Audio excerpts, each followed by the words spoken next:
I no just understand. Are you Hello playing? guys and good day guys. Continue. And in today's video we are having Omah Lay. Guys, no be small thing o.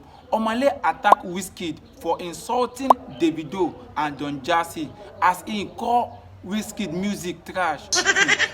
Guys, wahala be like bicycle. Another fresh story don enter land like palliative after our bros Omah Lay he throw serious bomb for inside social media as he call WIZKID music say na trash.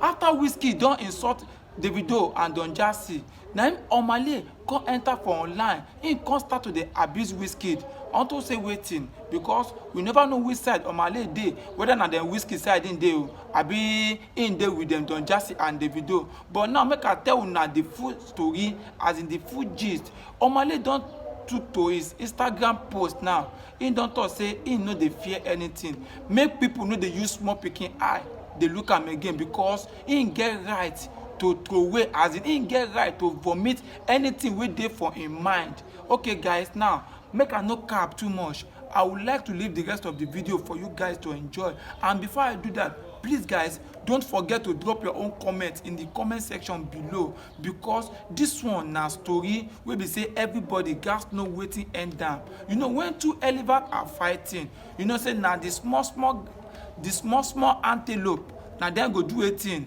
and then go faragba, as Yoruba dey talk. Okay guys, now let me leave the rest of the video for you guys to enjoy. Please, as you dey watch this video, please don't forget to share, drop your own comment, like